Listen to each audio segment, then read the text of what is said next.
You're about to go deep with Dan Good. How you going, bro? Yeah, good. Yeah? Yeah. Been on set lately? Yeah, just come off set off the Disney show, so that was all good. Yeah, there you go, guys. He's plugging already. Straight into the Disney number. But that's where we met, basically, eh? Pretty much, Well, yeah. We met actually a while ago on Thor Ragnarock. Well, we were on the same set. I'm not sure if we actually... It might have been different. Oh, well, actually, you were on the bridge scene as well, so just being in different positions as well. Yeah, I was on that bridge scene for a long time. Yeah, it was about one of the only scenes I was on. I think it was about 3.5 weeks of doing that bridge scene. That was nuts. And all the stuff they were saying, some made it, some didn't make it in the end. It's I think most of us probably didn't make it on there or through it. Some people, I think there's a few heat strokes, wasn't there? Oh, yeah. We probably shouldn't say too much about that. That's right. But no, that one, what other scenes were you in there? Were you in the that music world as well? So as Guardian stuff, that was the majority of it, like at least probably 3 weeks or so. And I think, where they are leaving Asgard in the ship because Kate Blanchett's character incinerates basically the whole Asgard and destroys it, and they go off to find the new Asgard or the new world. So, as the new Love and Thunder will tell you that it's on Earth, that they create the new world. But I was in that one. The music world, is that the Sicarian world, was it? I think well, that was the kind of like Trash Bandit kind of things, like a world or whatever, where they introduced like Tessa Thompson's character Valkyrie. It was the one where he got, how he got enslaved, and that's where Loki was Jeff hiding. Goldblum's Jeff Goldblum's the Grandmaster. Yes, I was briefly, but that was because I filled in for one of your guys. It just happened to be on that day because you guys were like core extras, right? So you're in a lot of different costumes and stuff. And you had to do that dancing number that you guys rehearsed. And there was like 20 of you guys that, were you in that? You were in that, weren't you? I know that there was the dancing people, like the furries. Do you remember those they were in it as well. Yeah. But you learned that little like jump and jive move or whatever. Yeah, that you rehearsed. And then I got pulled in because someone was sick one day. And then out of the 4 people that were actually on set by the Grandmaster, I was on there and I didn't know how to do this dance thing that they were doing, which really wasn't much. It was like a little hip swing away, like it was weird. But I did that and I'm like, man, I have no idea what's going on here. But those outfits were no joke. It was so hot in there. I remember the furries, because they had the big furry outfits and they had like little fans on them and stuff like that. But I was briefly on there. Actually, it's funny because when I was on the Elvis one, I was talking to one of the girls there, and she was one of the cheerleaders, and she actually choreographed that whole routine for the furries. Okay. Yeah, so she's like a dancer and all this, and So I was like, oh man, it's like I didn't meet her then, but it's just funny how they all collide and you're like working on the same things again. Absolutely, and that's what it is. It's like a small family. You see each other all the time. Like, just Elvis, any of the big ones that have to pull in lots of people for you. You're always going to see heaps of people. So. Well, if you're one of the favourites, you'd ask back, right? I think you've been on a few now. You're the favourite. So cute, bro. It's always the chat. Yeah, guys, we have this chat on set of like, the favourites that always get called back for the different roles and things like that. And there's always some favoured ones, but it takes a lot to get in the favoured circle. You got to say no, which we not say no, say yes to everything basically that you can be available. This is the conversation we were having before we came on today. Not say no and turn up, do your job and do it right. Don't talk back too much. And don't be an idiot. Yeah, don't be an idiot. Basically, that's probably the number one rule, right? Exactly. That probably cuts out. A lot of people, probably 30% of people just get knocked out straight away. I was going to say 50, but that's generous. Nice, I know you were. I know. You're a nice guy, Tim. That's right. If you're 50 people, 50%, you sit next to someone, you're like, well, it's not me. Well, then it must be you then. That's it. And, oh, man, you see it though, don't you? Like, we even had some on the last set that we were on. But, it's just, you think it would be so simple just to behave like, but then again, when you're in that realm of the make-believe and it's a whole nother world, which we've spoken about on this pod before, to normal life. And as, any actor or anyone knows that it's just, you're in with your people, you're connecting, you're jiving, the energies are heightened and high. You're at the studios, the big budget sets, and there's a lot going on and you get really...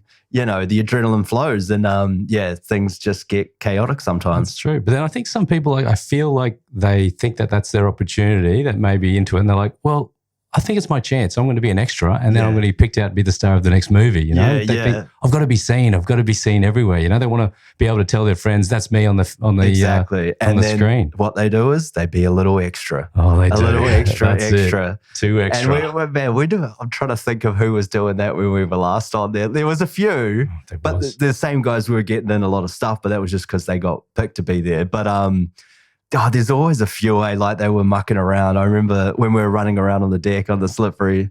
Well, you weren't. You were, doing your thing. I was indoors. You were just watching it. You were just watching the chaos. You didn't get to ass up on the deck like I did. No, there were people. I remember people talking about it, thinking they knew the certain points where the camera was going to look at certain, and they're like, "That's where I'm going to be." And so you just saw groups of people huddling around that area. And they're like, "Guys, we need to spread this out just a little bit. There's a dense area over here. I wonder why." I know, but you got to be smart about it though too, because you're doing that gig and you're trying to make the most of it. Most of us, like there's probably, maybe 70% of people, maybe not quite that much, are serious actors though, right? Well, like trying to chase it, trying to live out their dreams, trying to make things happen. And you take these opportunities to go on set and see what you can make of it.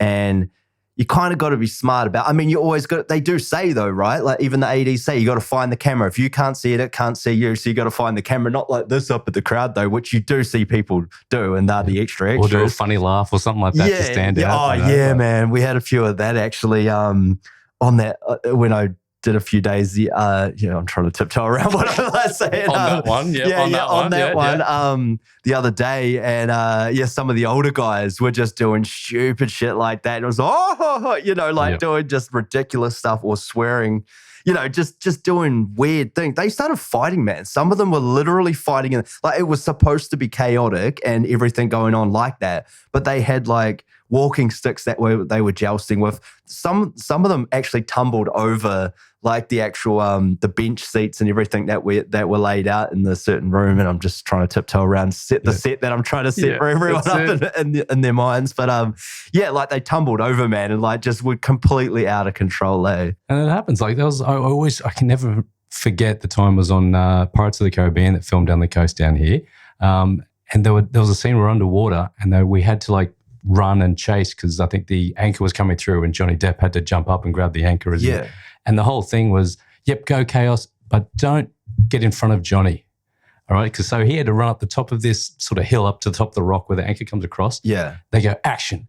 Guys are pushing each other over. They're running through. There was about 2 guys that beat Johnny to the top of the rock. And then you're just like, what are you thinking? Like they just think, yep, I'm here. And then Johnny's coming up behind them. You're like, where are you going to go now? Are you going to jump off, or what are you going to do? It'd be so funny if you just clobbered them and they fell off or something. But like, unbelievable. Oh, you're going to get pulled aside and go, guys, what are you doing? Like, but I guess you kind of expect it sometimes, though, right?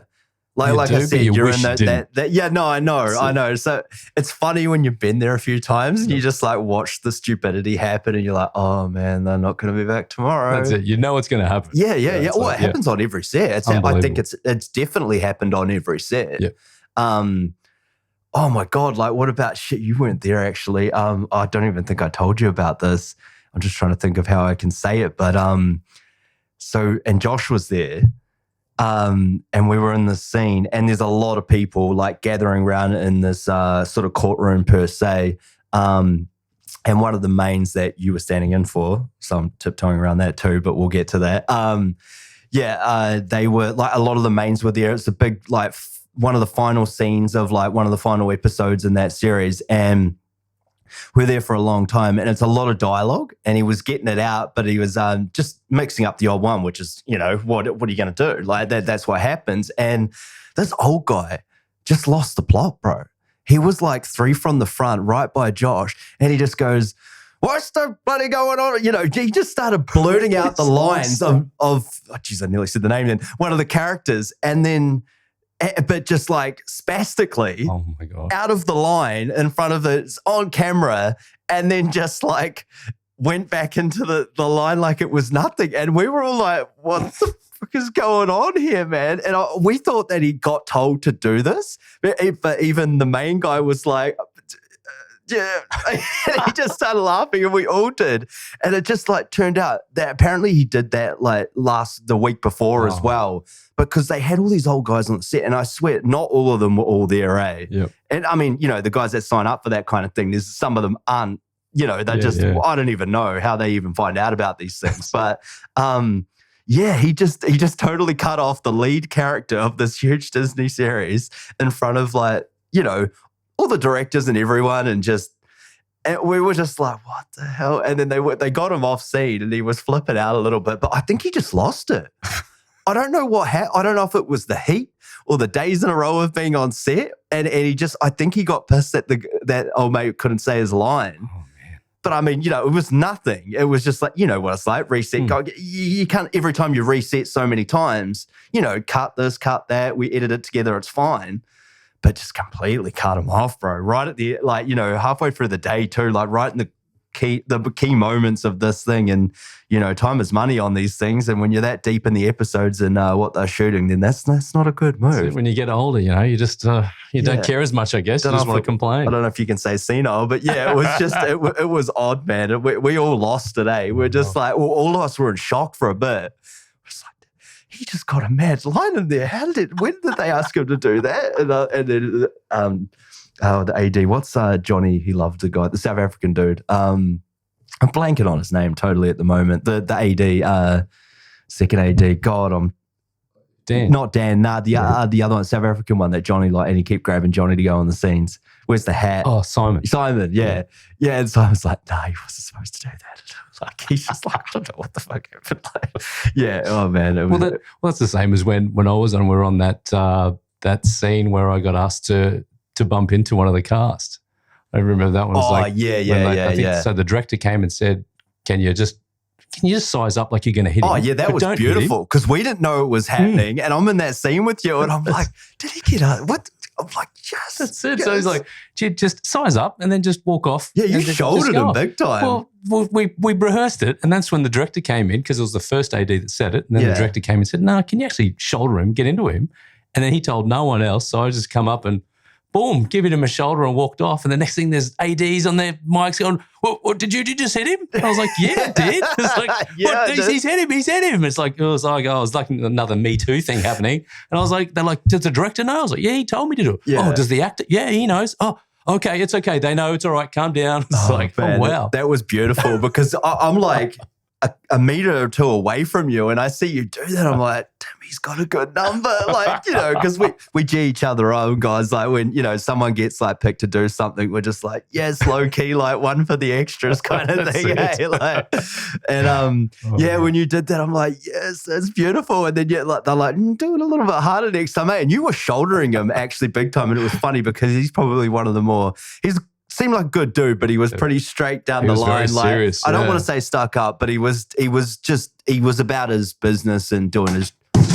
That almost took you out. Sorry, is it in your way? No, leave it. Okay, just leave it there. We're good. One down. We were one fell down before the podcast, guys. Just for those who's listening, one of the this is dangerous. frames just jumped off the wall. He died. So we're sitting downstairs and we just hear this big noise. We're like, what the hell was that? I was like, oh, I think I know what it is. So we lost 1 and 2. There's just one left up there right now. So you put that one back up. So I know. Yin Yang ENT, bro. It's staying up there. But the podcast is off the wall. That's it. Gone. It's kind of an ome to the podcast, I guess, in itself. But and I was just like, oh man, of all people that you got to shoulder, that was hilarious. And you did it a good 20 times probably. Yep. And it was funny. I know why they would have freaked because it was his close-up of his dialogue, like important to get now, like in this discussion, it was like kind of a important part of the scene that built up the whole thing that we were there for like several weeks doing, right? And yeah, it was great. Hilarious thinking the AD's freaking out over that, just going, what the hell's going on? But that's it. They've all got, for those who don't know, they've all got earpieces. They're on different channels. They're like got hair and makeup on one channel, all the ADs on the other, casting, everyone, the directors, and then you can hear what's going on. And when you're doing the stand-in work, you get to hear all that, know what's going on. And it is noisy when you don't know.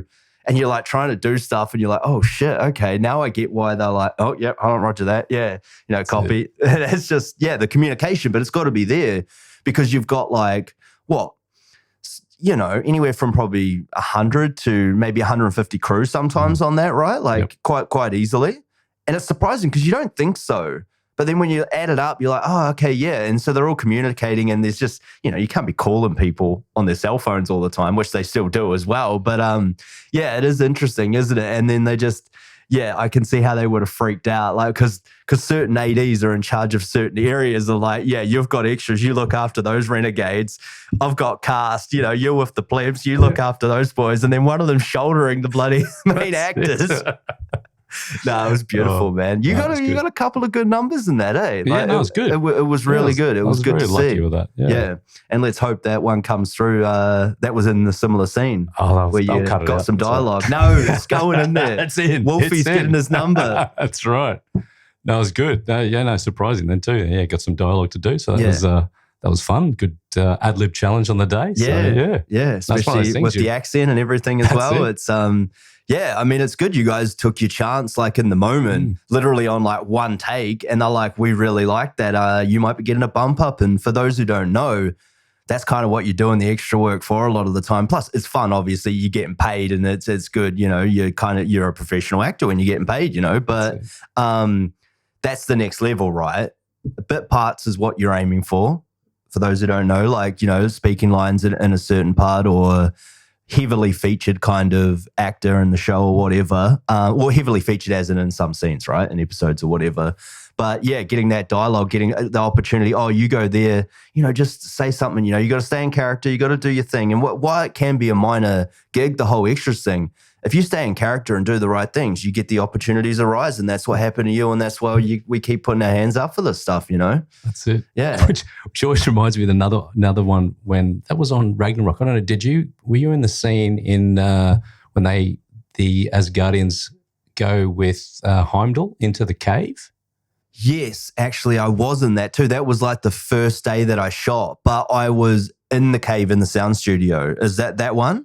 Yes. Yeah. So we're in the cave, and there's this one guy, and he was with us on Pirates as well. So he's done it before, but he had that bowl, and you had like some people had some water and things like that and stuff like that. So he had a bowl. Was that Dan Sharp?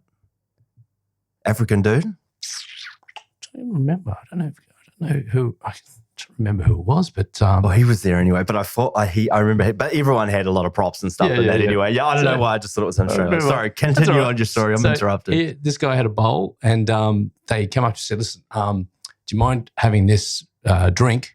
And then when Heimdall comes in, you walk up to him and say, "Welcome, please take a drink and relax," or whatever. Yeah. And so, which is a great bump up for someone to say, "Line." 100%. He just looked at them, and I think it was might have been the director at the time. And he just looked up and went, "But I've already got a bowl." And we were just around. We just lost it. We just went, scene, like when you're supposed to. No, because he's telling the guys come up with the thing and say, "Listen, do you mind doing this when Heimdall comes in? Give him this and whatever." He's just looked at him and gone, "I've already got a bowl though."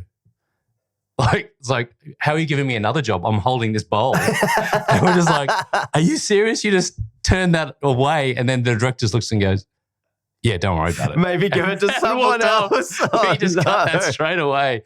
And we just went, "Are you serious? You're holding that bowl?" And so for the rest of the day, we're like, "How's that bowl going, bro? You could have been getting the line." I think I remember that going around on set, but I don't remember the actual scenario. Yeah. It was nuts. So he just cheated himself out of a gig because he wanted to hold on to his bowl, not give it away. Oh my God. See, that's where you got to stay in tune and understand what's going on around you, because you just passed up a goddamn little bump up. Exactly. Oh, no way. Yep. That is hilarious. I do remember that scene, and I remember him coming in. Yeah. I don't know if, man, I reckon Dan Chutt actually ended up doing that part. I don't know if he got taken away from him, because I don't think he would have been that silly. But yeah, I remember that. Yeah, that was the first day on set as Guardian, I think, actually. Yeah, so we were in the set. I do remember you had that outfit on, because we had like 3 or 4 layers of those coats. Oh my God, out in that sun in the middle of summer in Queensland. Dude, it was nuts, eh? Sweating it up. Oh, man. Luckily, it was like fun and a great set to be on with Taika and all that. Yep, absolutely. Otherwise, that would have been real brutal, eh? Absolutely. And it's funny because I guess the other advantage of being on all those different sets, of seeing how the directors work, seeing all their different ways, because there's so many different ways they do it. Yeah, and Taika was just on a different level of how he did things, and it was really good. Like he was completely relaxed. filled to what you normally see with most directors. There were times when we knew the producer would come in, and we're like, are they going to let this go? Because I swear at least 50% was ad lib, and he would come up and just go, all right, now we're going to just imagine some bats running around. So at the end of every scene, we were like ducking and chasing things. Yeah, I was in that. I remember that one because you're blasting them and stuff like that. And it was just like, and they spent ages doing it. They're like, oh, this isn't going to work. Eh? But they did end up using some of that, I remember. I think they did. Oh. Unless maybe they didn't. And I just remember so much of it because it was funny. Because I think I was talking to Donnie about that the other day because you guys spent a while up there doing that in different scenes. I was in there at a certain point when you were doing it. Yep. But I think you guys spent a lot of time doing that, and none of it, most of it didn't make it in. That's it. And then the best thing about that one day was when it was like, all right, and someone die. 20 guys dropped. No, I was there when that happened. Yeah, he's like one person, someone die, and then 20 guys just drop. Because I was dominoes. On camera, I lost it, man. Because everyone died so dramatically as well. And it was just like 20 guys go down. Like there's no one standing up anymore. And see, that might have been a bit too over aware of the situation and everyone wanted it apart. But man, that was funny, man. Oh, you reminded me of some stuff that I'd completely forgotten about on that set. And even there was one that we had to, when the main guy, what was his name? Now I'm missing his name. Hemsworth or? Oh, sorry, no, Tom of that world. Jeff Goldblum. Jeff Goldblum, that's it. There was a stage where you forget I know. Well, that was a weird one too because we didn't know. We didn't get told that he was in it because it was a secret at the time, and we were just hanging out at the studio. Yeah, it was, wasn't it? Yeah, it came in late mail. Yeah. And so we were just hanging out. Then he came up and tapped us on the shoulder, going, "How good is this place?" We just looked at him and went, "Holy shit!" Oh, Jeff, what are you doing here? He's like, "Yeah, I'm in today's scene." We're like, "Whoa, okay." So that was just the freaky things that happened on there. He was a cool, easygoing guy. I really liked him. Yeah. And then there was a scene where he had to do a speech and we had to stand there and he would just ad-lib. He goes, that was the scene that I'm talking about that versions. I was in. I was right next to him up on the stage that whole time he was ad-libbing that whole scene. Yeah, with Tessa Thompson and the Māori lady that's in Fighting the Wilder People that Taika got into that. Yeah, so that's what I mean. That whole day was improvised, basically. That's it. And there was a couple of bits where we don't laugh or something like that when he was doing this speech. But they were saying funny shit all the time. Yeah, there was even like lesbian remarks and like different stuff that Tessa and that were throwing in there that was kind of hilarious. I'm like, okay, this is happening. Yeah. No, that's what I really appreciated about that day. I was so stoked I said yes because when I got on there and got to watch Jeff Goldblum ad-lib for a whole day, just improvise basically with Tessa Thompson, that other chick, and a little bit with Hemsworth. Yep.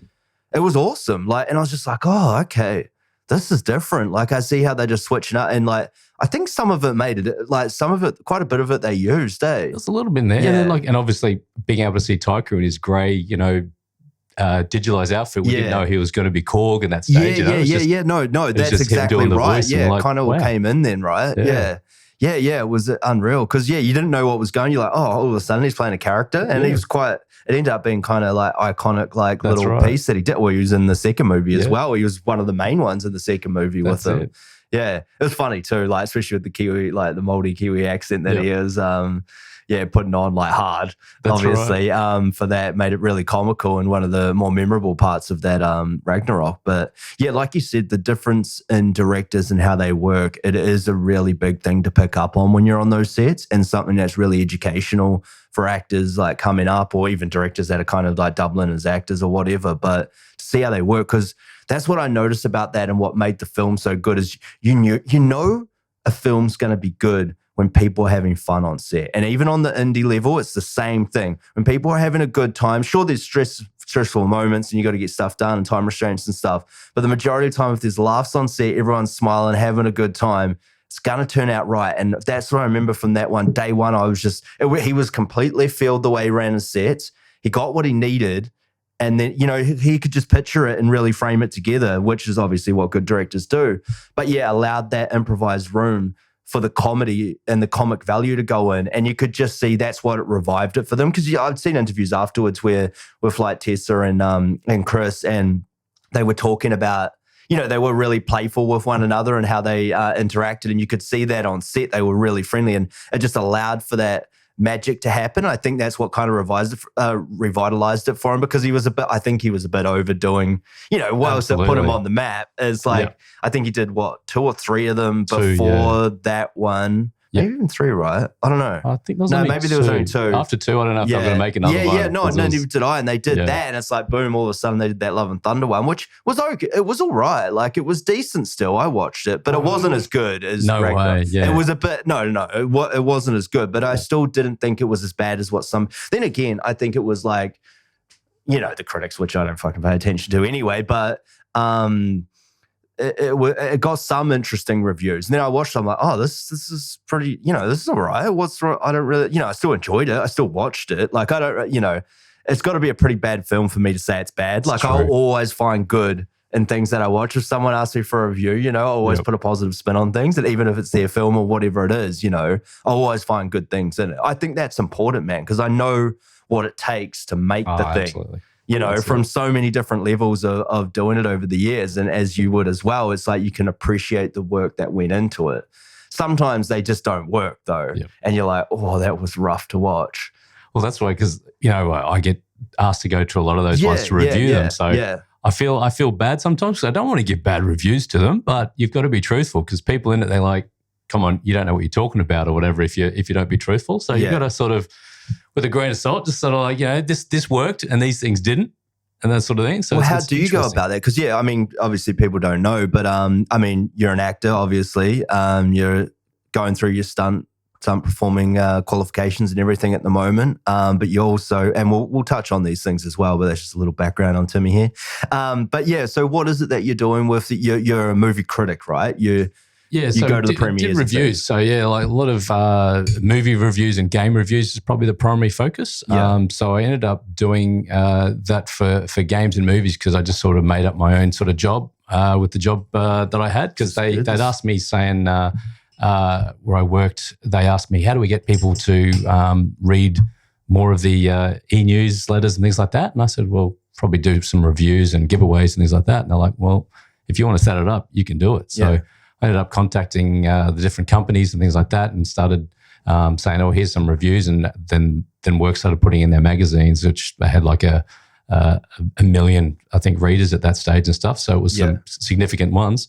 And then from that, I thought, well, I could probably do this myself and set up a company to do that and a website to actually do it. So ended up setting that up and doing that. And then the company still wanted to keep working through me no matter what through that business as well. So ended up doing, like, at the time, it was like Xbox sent me an Xbox, Sony sent me a PlayStation, and Nintendo had it all set up. And it was amazing. And it was like Christmas every few days where games would just arrive in the mail. That's so cool, man. Oh, man, how am I going to play all these games? I called it my pile of shame of homework that I had to get through all these games and review them. And so we did that. And same with the movies. You just go through that, and you have to, a lot of it's text. I'm changing it now to do like a video one. So that's obviously better to do in this day and age. But just different reviews. And they was like, oh, send us your review. And sometimes they'd want to use, like, do you mind if we use this on the line or the back of a DVD cover or something like that, So it's interesting. They just put it on the back, the blurb they have, oh, entertaining, amazing, or that sort of stuff, they do. So they might take a blurb out of something that you've written and they use it like that. But it's interesting, because you've just got to be truthful. And depending on your grading, if you're doing, mine one was out of 10. So depending what it is, and then people can go back and see the different reviews and go, oh, but how come you gave this score and this score? It's sort of, you have to make sure you can't give everyone a really good score every time. But like some people would actually look at that, and people that vibe with you and things like that, they actually take that to heart and go, this is how I decided what I'm going to watch or what I'm going to play. So. Yeah, you got to be truthful for them. Yeah, I guess you would sort of find a grading system when you're like, okay, if I really enjoyed that, like for me, if I'm rating something on IMDb, it's because I like it, so it's going to be high, and I'm not afraid of giving things 10s or 9s. You know what I mean? Yep. But if you're in that professional realm of grading, I'm sure a 10 is very hard to come by, and like a really good game is like a 7.5 to like 9 probably, right? Yep. It's some, you know, like you got to find your spectrum of grading, right? I'm assuming. And absolutely, like a 9 is really up there because you got to leave a little bit of leeway if the best movie ever comes out. Like, that's unbelievable, which I wouldn't know what it was. But if I ever, a true one would be like a 9. You could go 9.5 or something like that. But you got to leave a little bit of leeway to have the most perfect movie of all time. Yeah. 8's always good. 7's about the average. 6 you're starting to get there of like, if it's a rainy day, watch it on the stream or something like that. Yeah, because I mean, if you're talking movies now, that is kind of like what you would expect if you go to IMDb. I mean, I know there's Rotten Tomatoes and stuff these days, and I don't even really pay too much attention. Like, I'll watch it if there's some actors in it, and I know the premise. You know, I've read it. I'm looking forward to watching it. I'm watching it. I don't really care what anyone says. Absolutely, and that's what everyone should be doing. You know, everyone has different tastes, and so why should one person decide what you watch? Exactly. I think it was. But you are governed sometimes by that a little bit, and the hearsay, like the Thor thing, like of the Love and Thunder one. Like, you know, I was like, yeah, I probably won't go to the movies. I'll just watch it after, you know, kind of thing, and so it is interesting. And the same thing's happening now with DC, with Black Adam coming out. There's a lot of critics there sort of going, oh, they could have done a lot better. And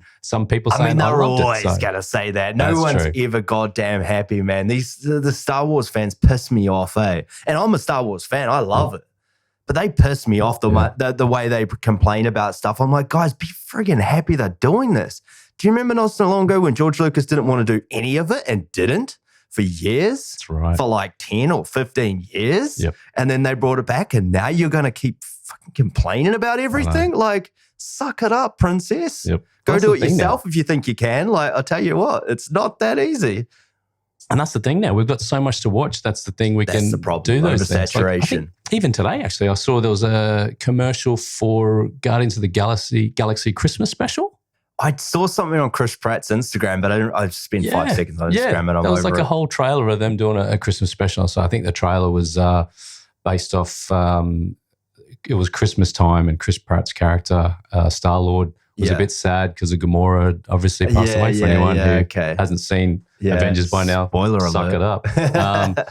So they were going to get a present for him to Earth. So they went down. I think they were actually going to... And it's in the trailer, so it's not really a spoiler, but they were going to steal Kevin Bacon for him and take him back. So there's a big thing of them chasing Kevin Bacon and turning up at his house and trying to kidnap him as a present to Star-Lord. It's like, you're coming with us as a gift. That's kind of hilarious. So I'm like, if that just goes straight out on Disney, you're like, wow, that's just what we have these days. There's just so much to choose from. Are they doing like a little 20-minute short or something, or is it? It seems like it's a movie. Like it's a really. It's been, from the trailer, it doesn't tell you. So I saw it and it looked pretty legit. But I'm like, oh, is this one of those legit things I've done up just to strum up publicity for? Because their new movie must be coming out at some point. I think so. I think it's first quarter of next year. A lot they were in Love and Thunder, but they also featured a lot. Geez, I'm blanking on what one I watched recently. They've been in a few of them recently. They're definitely in Love and Thunder. That's probably the one I'm thinking of. I think that they were in quite a bit. Because they were in a lot at the start. Yeah. Then they took off. Yeah. And I know, they obviously intertwine the worlds and stuff, but I'm pretty sure they've shot that and it is coming out at some point. Because I know they were always like, like kicking someone off some movie or whatever. What it's like with the woke culture these days. Yeah, that's cool. Oh, that'd be interesting to see what they do with that then. Yeah. That's it. So who knows if that's just a movie special that came out there or one of those specials that they do. I would find it hard to believe they're going to do a full movie though, a feature, what it costs to do something like that. It's probably like, because they have a lot of like random ones on Disney that are just like one-off, like 30-minute special thing or whatever. Like it probably there was a werewolf one. It was like a horror one the other day in black and white. I started watching it and then I put the cricket on. To be honest with you, it was a bit. I was just waiting for something to come on. But yeah, it was. They do that a bit. But yeah, to do a full feature, it's interesting though. It'd be good to see. But like as I was saying with Rotten Tomatoes and stuff, like I know a lot of people go off that.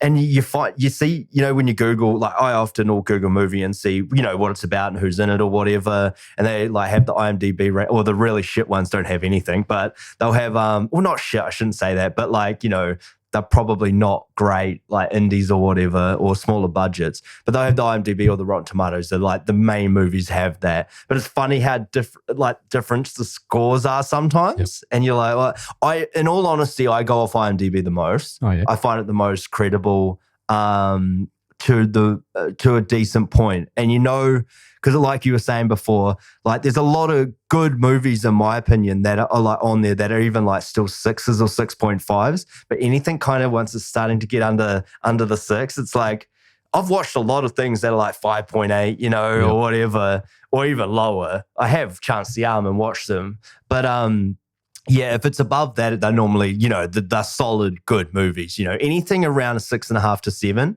is a good movie, because people just slam some movies sometimes and it drops the ratings obviously, and but I find that one the better one. But I know maybe it's a lot of younger people go off the Rotten Tomatoes since it's a bit newer. But I mean, you obviously do it as well, but I mean, is there a preference you go to? Do you actually take that into consideration, or like me, you watch it if you want to watch it kind of thing, Yeah, I pretty much, whatever vibes with me, So I go, I think that the algorithms these days are just crazy. They know what you like, and whatever you like or don't dislike on your account, they probably put up quite a bit that you can see. So I've got so much in my to watch list. It's crazy that I have to go. That can get overwhelming too, and then you don't end up watching it. That's it.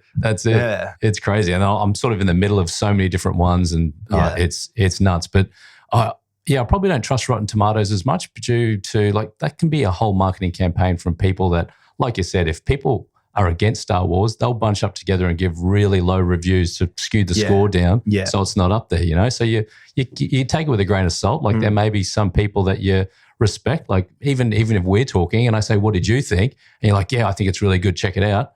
I would take that over some critic that I would I for the most part. If it's someone that I think's got, decent taste or like similar taste to mine, exactly, I'll definitely take that on board. I think that's probably the better one. That's why Lane got really shitty at me on set when I said something about Resident Evil. He loves Resident Evil. Do you remember that conversation? He was going nuts with those bunch of guys under the tent. We're just talking about it for ages. I know. I stitched him up and he went back, because he didn't like it, and then he went back and watched. He's like, I was disappointed. I spent my weekend watching those couple episodes. I'm like, look, bro, I'm biased. I told you that. I think the chick is so hot that's on it. So that already gives it 2 points above anything else. So you gotta know that, man, going in. And I told him. But he still hammered me for it anyway. But still, they cancelled it too. Oh, did they? Yeah, they cancelled it. Yeah, I don't know if someone's going to pick it up. I still really like that chick, but I hope she keeps acting, because I follow her on Instagram, right? Because I think she's hot. And I actually think she's really cool. I like her. I think she's talented. She was in that New Charlie's Angels one as well, which was average. I watched it, but it was average. One with Kristen Stewart and that. But she was that's where I saw it first. I was like, I love her. She's British actually. But she was good in it. I thought she was really good in that. And then I was excited when I saw she was doing the Resident Evil, and I like Resident Evil anyway as well. Yeah, I mean, the show was a bit, it played on the whole COVID thing and stuff like that. It was a bit interesting there, and there was some of the acting in it was a bit subpar, but some of it was good. I still enjoyed it. That's what I fucking said, Lane. But anyway, but still, I think that's important. The recommendations from people too. I think that's definitely the way to go about it, right? But it's that Black Adam one is interesting, because I knew it was coming out, but I didn't realize it had just come out. And what did they say? It was like, I know it was his biggest opening box office weekend of him being a leading man, which I thought was going to happen anyway.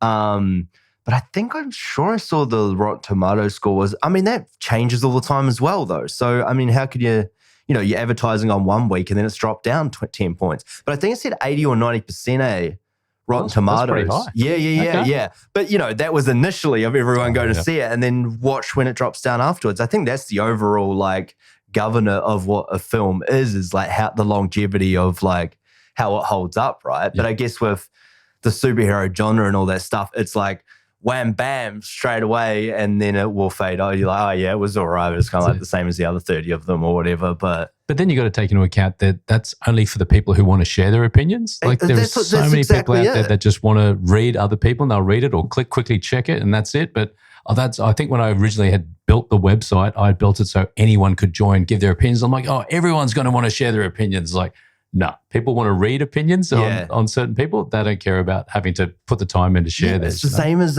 Google reviews, man, and stuff like that. It's like, and surveys, and when they poll things for like politics and stuff, it's like, how many times have you taken a poll?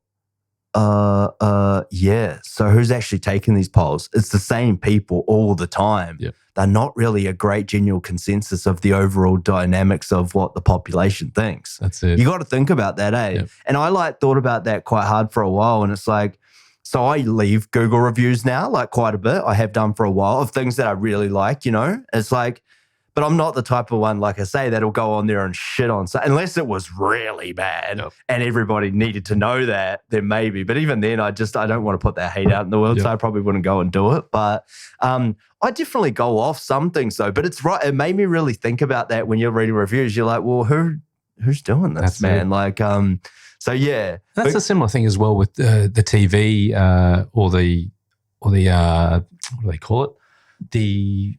When they announce the numbers on how many's watching shows and stuff like that. Yeah. You're just like, the people that are, what was it, ad track or something like that? One of those. I know there's a thing. Yeah, I'm not exactly sure. Because they can only put it, say, 200, 300,000 houses, and then they just exponentially times it by whatever to get the 20 million people that have TVs in the world. Yeah. So they're the people that are saying, all right, for 500,000 people watch this show. You're like, well, did they really? You had 50,000 and then you times it to make sure, because only these people have the special boxes to say, you tell us what you're watching, because I haven't got a box, so how do they know what I'm watching? What is that then? What kind of TV is it that they're going off, or what box? Yeah, so they'll have these boxes for tracking, and they'll attach it to your TV, and you might have to fill out what you're watching as well. Okay, at the same time. yeah. And then they can work out, obviously, if you watch the footy that night, if you watch the news or whatever. And so when the details I don't know come anyone that has that to the exactly. TV. Neither do I. So I have heard about that, but I did wonder how. That's fabricated numbers, probably. It's a weird one. So they have to try and find a spread, obviously all across the different age demographics and stuff, but they're the representative of everyone. So you would have thought in today's things like with all the streaming services, at least they can get exactly who's watching what. Yeah, that is the good part about it. They may not share it, but they know. Most of them don't. That's it. Or Netflix is notorious for not sharing any of their numbers. Yep. But I think they realize the value of the numbers too, and what it means to people with negotiating power for second seasons and third seasons or whatever as well. So they were very smart about it. All the type it is. Maybe teenage romance is getting huge. So they know next year they're going to put more money into making more of them, all that sort of stuff. Yeah. So you might have to go on there and just find the ones you like and just keep watching them. So then they know they'll make more money next year. That is good about those algorithms when I make an effort of they've even got thumbs up and double thumbs up now on Netflix. And I make it note of doing that because it pisses me off sometimes, the algorithm and what it's suggesting, the same. What does annoy me about Netflix is suggesting things that I've seen before, true, I know. So many times. Yep. And for movies, I don't mind that because if I like a movie, I guarantee if I like a movie, I'll watch it at least 3 times, if not 4 or 5. Yep. If I really like it, I'll watch it that much. But I'll at least watch something decent 2 to 3 times. Yep. That I like. I don't know if that's the same as you or not. No, but I'll go back and rewatch it. But the only thing a year later, or often when it first comes out, I'll watch it twice if I really like it and I've been looking forward to it, just to make sure, because you miss stuff all the time. You're so hyped up, you're watching it. That's it. And then you'll watch it again. But it's really key how long you leave it to be excited by it again. And then things are happening. If you're just watching it to watch it, which you will do with, say, like a Talladega Nights or something like that, that's funny and just holds up all the time. No matter how many times you watch it, it's still goddamn hilarious. And that's what I find too. I don't know why, if it's on the TV and I'm flipping channels and it's on, I'm like, all right, I've got to keep watching it. That gets me too. And that's exciting when that happens because you haven't seen it for a while and you'll actually sit through the ads and to watch it again and you appreciate it so much more. I remember, I mean, that's really a dying thing too, because obviously you have streaming services all the time now, which is great because no one really wants to watch ads. But it's a mark of a good movie when you hold on and do that, eh? Well, we've got to worry now because I think the ads are starting to come in now for, next month? It's definitely on social media stuff. What else is coming on? So on Netflix, they're going to have the ad service. So I think you can get it cheaper. So I think, what is it? Netflix is normally $14.95 or something like that? I pay $16.99 now, and I don't even have the 4K one. I think that's the full HD or HD or whatever you want to call it. So I think they're going to bring out a cheaper one where it's $7.99 or something like that, but you get ads. Right. So it'll all come in. It's just like when Foxtel started. I guess people that'll be getting the people that haven't switched over, right? There's no way that anyone's going to go back to that if you've already got Netflix properly. With the price of cost of living going up, that's some true, people, man. That might be one of the things. And it is going up because you're right. It was $14.99 a while ago, and I think it went up. It's been $16.99 for a while now. I think for the HD one, but I mean, I don't know what the 4K one. The 4K one's probably like $20 or something, eh? Yeah. Which is, I mean, yeah. And then for people who are, you always do a few. Like I think I've subscribed to all of them, so I'm just catching. And some people will mix and match. Like, oh, there's nothing I want to watch on Stan at the moment. I'll change to this or whatever. Yeah. Maybe they just go to the cheaper option to keep it going like that. So it might be smart. Yeah. But, I mean, that's it. Like, I mean, I go in and out too. Like, and some of them I'll get like subscription with I've got my phone with Vodafone or something. And so I got like free year of Prime, and I like some decent shows that are on Prime, but there's not quite the amount yet. Yep. And probably won't be when they put $700 million into Lord of the Rings. And it kind of, I didn't mind aspects. I didn't mind it, but there were some stuff that I didn't really like of it. I don't think it was worth the $700 million that they put into it. Yeah. I don't know. Have you seen any of it? Now that's on my to watch list. So look, it's still worth a watch. Yep. It's just and like some of the elves are really cool. Like the warrior, like elf chick, she's really cool. I liked her probably the best. And like the dwarf stuff and their world was really awesome. And some of the elves are really good actors. I don't want to say too much to skew your opinion, but I really didn't like the way they did the Hobbit stuff. Like they turned the Hobbit, the main, which is a dude, and the other one into a chick in this one, which is, how things go these days. Yep. Which she kind of saved it a bit at the end, but a lot of the way through, I just didn't really like how they did all that. It was just a bit odd. Some of the scenes are just, I don't know, it's weird. Some of it's really good. The second to last episode got me big time. I shed a tear when I was watching it, like I was in it. Okay. But I was ready to give up. Yep. Before I watched that one too. And then it kind of ended last week or whatever, or the week before. Like, some of it's really good, but then some of the acting, just like all of a sudden in the scenes, like, it's like, I think the writing kind of ducked away in it and maybe the directing and a little bit of the acting in certain scenes. Like, I just feel maybe it was the writing. Yeah, I don't know. But just some of the characters were really good in scenes. And then others, I'm just like, it felt like it was just throwing away lines or just meaningless dialogue. That just wasn't really doing anything. That's your second unit, mate. Yeah. Well, I don't know, man. That's just how I felt. But I still enjoyed parts of it, but it wasn't amazing. Yeah. It wasn't $700 million worth amazing. What about House of Dragons? Did you enjoy that more? See, look, I'm not a Game of Thrones. I did watch that, actually. I just finished it last night. And I'm not a Game of Thrones. I haven't seen You didn't see the original one? No, I haven't seen it. Wow. I never got on that boat. I'm kind of like, I was so far past the ship being sailed that I just can't go back on because everyone talks about it and talks so much hype about it. Yep. I probably will watch it now that I've watched this one and I enjoyed it for the most part. But yeah, I tried a couple of years ago. I think I watched the first couple of episodes. Didn't really grab me. Yep. Yeah, it just didn't. But I think I probably will like it if I committed to watch it. But once I'm really funny, once everyone talks about something, if I'm too far past it and it's just happened and I got to watch live sport. I really friggin' struggle to watch any replays. Yeah. I like the KO minis. If I catch up on a game, it's a good amount. But a footy game and stuff like that, like Warriors go, I got to catch it live, man. I won't watch I just don't like, because it's already happened. Yeah. I got to be in the moment. I got to be along with the game. I got to be along with the ride. It goes to my personality probably, but I just got to be there in it at the time.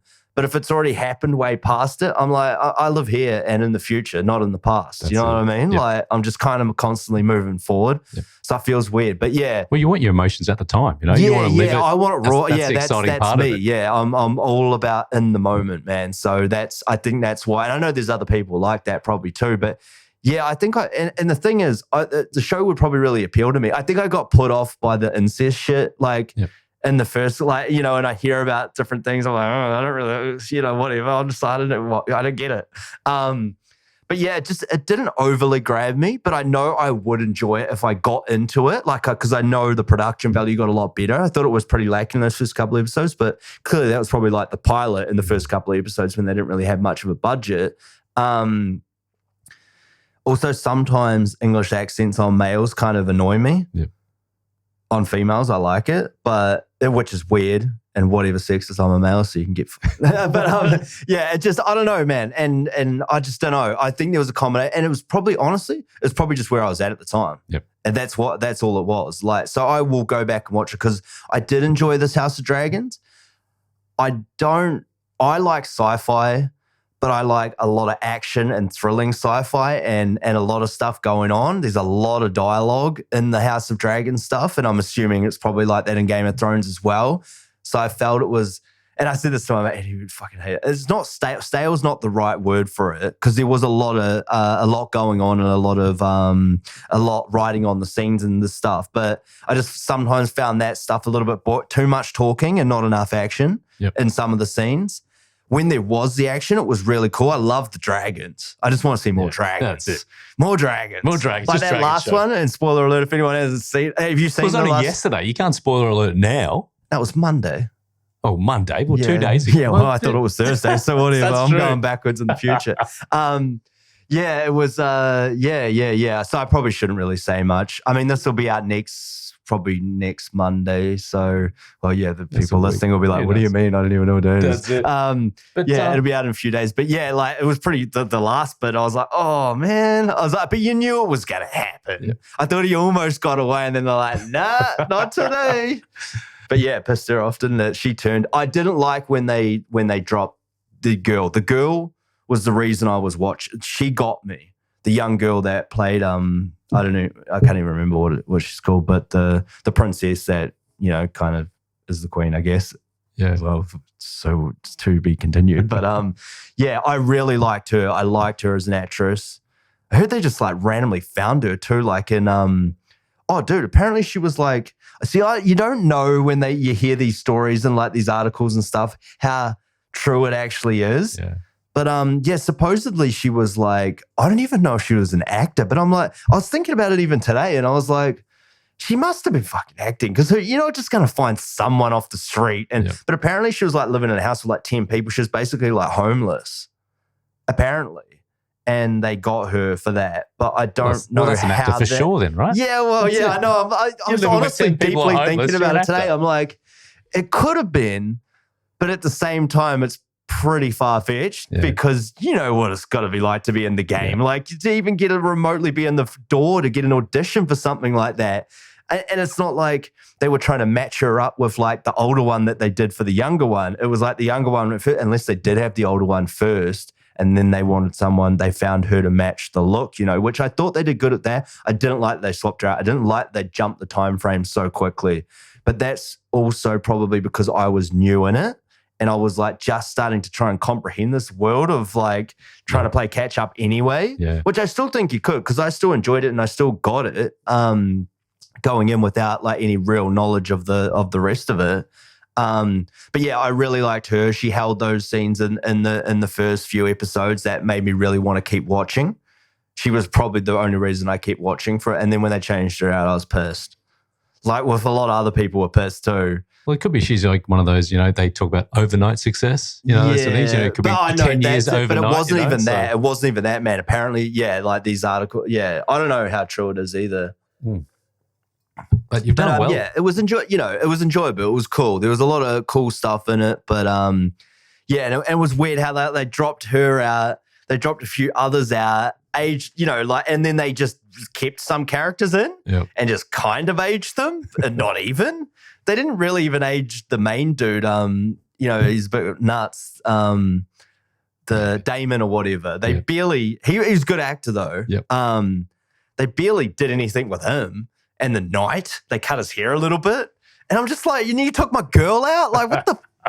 Yeah, I was pissed. But yeah. So yeah, I enjoyed it, man. But you're obviously a Game of Thrones fan, like big time. I got sucked in the first one. I sort of hated, like I found that every character they started liking, they just killed him. So like at the start, I was like, all right, Ned Stark, this is awesome. This is sweet. All right. And he's gone. All right. So every time I found someone, I'm like, I like this character. Yeah. I'm like, they're obviously dead by the end of the season, which usually happens. Yeah. But, well, because I started to notice, like I started to sort of like some of the characters in there, and then they would make them go bad. Yep. Or like that night, and then they turned them into and then I'm like, I don't fucking that's probably why. It's probably just not the show for me like that, because they seem to, that's their formula of doing the characters, and I guess it creates intrigue and difference and like something different, and you're not sure, and you're like holding on to the edge of your seat if your character's going to make it through the goddamn episode. Yep. I don't want to watch that, man. It's just like reality TV. I can't fucking stand reality TV. I hate it with a passion, man. Yep. All that stuff. Could not care less about it. People fucking love it. I'm like, I have enough going on in my own world of drama to be putting that on the TV to watch it. I'm like, I'm escaping or I'm into something, That's why I think I like sci-fi and the excitement of it too, because I just want more excitement all the time. Well, you need to change the name of it. It should be just junk TV. Like reality, we live in reality. Junk and reality TV sucks sounds sometimes. So. Absolutely on the money. Yeah. That's it. Just whole genre, junk TV. Speaking of that, have you been asked before, because guys, and if you're not in the industry, have you ever been asked to do any of these reality TV or like dating shows and things like that? Because I have, but I'm interested if you have. And people don't know that they actually cast actors on a lot of these shows. Like Beauty and the Geek is completely cast. A lot of those ones like that, spoiler alert if you did not know this, but yeah, they are cast with actors on these shows to play up scenarios and everything like that for your reality TV viewing pleasure. That was the same as with what must have been, was it The Bachelorette? Mm-hmm. And then the guy who ended up winning it was Carlin. I don't know, that must have been a few years ago for anyone who watched The Bachelorette. Yeah. But I was like watching that the whole time going, I love that show. I've been in some flicks with this guy. I've been in ads. Really? Like we've acted together, and I've seen guys on them that I've met before. Yeah. I knew in the, but yeah, I didn't. And I'm like, No, you always see like some ads and stuff of them looking for people and things like that to go on those things. But, I see them come through the casting sites. And I'm like, so that one is as well. Yeah. So I've never had to one of those. I did do, this is back many years ago, because I think I was finishing up with my job at the time, and they was casting for, I don't know what season, it must have been like season whatever, of Big Brother. So it was very funny because I'd gone out the night before with some mates, and then the next morning we're just hanging out, and they're like, we should go down to the casting of this Big Brother thing and check it out. Like, all right. So we just went for a drive, went down there, and they had to ask you questions. You had to talk about yourself and see what personality you had. And next thing they know, they're like, yep, we'd like you to come back this afternoon. And you had to go do it again, talk some more scenarios out and just answer questions. And then the next thing you know, yep, you've made it through the next stage, how to do that. So I ended up getting, I think it was like down to the last 50 for going into the house. Yeah. And it was crazy. And I had probably the thing at the time, because I had a girlfriend at the time, she's like, you're not getting naked and going on this show or whatever. So they were like, what are you willing to do was one of the things, you know, it was like, and in this big studio, it was funny because you had to do all these scenarios and then go into a room and vote people off, which they videotaped. Oh yeah, I watched it back in the day. Yeah. Just in the application process. Right, okay. So we're at a hotel in town doing it, and you think, you're in a video room, that's fine. Then they brought you out and showed the videos. So you had to face the person that you voted out. And what you said about them. You said about them. You're like, this guy's an idiot, so he's got to go. And he's just looking at you going, really? Is that right? And so then you had to vote someone in as well. But and one of the things was, what are you willing to do? Are you willing to, you could take someone's bra off with one hand, or you could streak naked around the room in front of everyone, that sort of stuff. So it was just what you're willing to do and what you do. So obviously they want people to do the crazy stuff and things like that. So because it makes for good TV. It was. Yeah. And then it was interesting seeing the people who made it in the end. You're like, I was with all those people. Yeah. And, that's just... What one was that? Cool. Like that. So this is quite early on. They've done so many of them these days. Yeah, well, I remember I used to watch the first ones in New Zealand. Like they would have been the Australia. The Australian, Big Brother. Did Australia start it or not? Oh, I'm sure probably it was America or something, wasn't it? I'm sure they stole it. The first one that I ever saw was because, New Zealand buy a lot of Australian TV, like Neighbours and Home of the Way and stuff like that. But Big Brother was like that. They were the ones that we saw was the Big Brother, in Australia. Like Sarah Marie. Yeah, there's always a couple that you remember. The bum dance. That's the only reason why I remember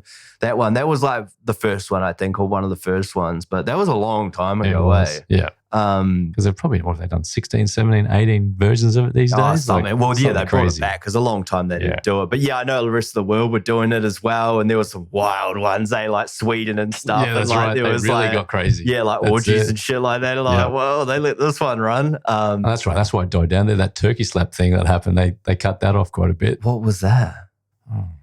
They had, I think it was in the bedroom or something, and someone did a turkey slap to someone's. Look it up, people, if you need to. Google that.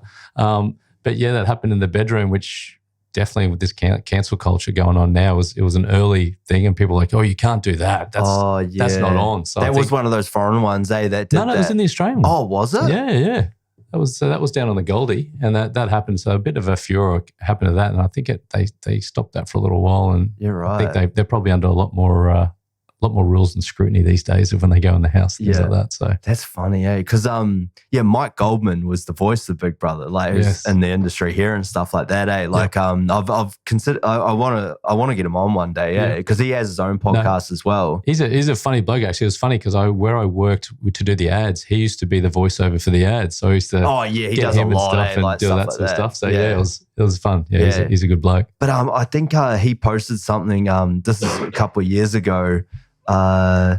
Like a picture of like the Big Brother thing and what it like just completely overgrown and overrun and just like turned to absolute crap. You're like, oh, whoa, I remember that from my childhood kind of thing, like growing up and seeing that. It's like sucked to see it like that. You thought they could have just done something with it, like you could have parties there or sleep over there or something. Sweet. They could have, who wouldn't? I mean, it's on the Gold Coast of all places. People are going to hire that out for a Halloween party or something. Right. Hey, that's it. Because it was just like, so why would you let it just go overrun like that? Yeah, I know. People are weird like that, that sort of stuff, like. Someone must have had money in it or something. Like, why would it, foreclose or whatever? Like, surely that would have been a pretty prime, because wasn't it Dreamworld or whatever? Yeah, it's weird that they let it do that. People would want to do tours through that sort of stuff and things like that.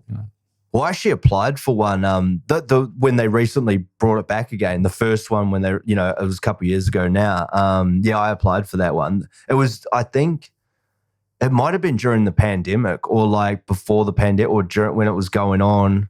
I think it was before, and then the pandemic actually happened. While they were in there.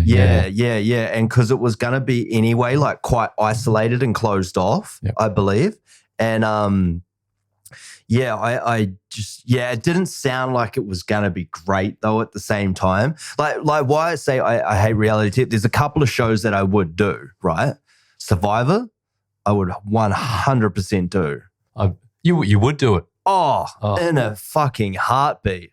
I grew up on that shit, man. Like I love just because I like the challenge, the physical nature and the cunningness and just all that stuff. Like I'm there. Sign me up. I'd be too angry with the food.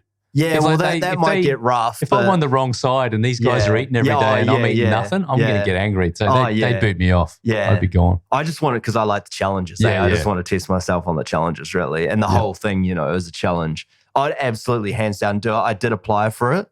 I didn't get anywhere with it, but this was when I was going for a bit of stuff and I don't think my audition video was stand out enough. Like if I did it now, which I know people, I would have just gone and climbed a mountain up the sunny coast and done my video up on the top of the mountain. Yep. And probably would have got, probably close to getting in, because that's what they were sort of looking for.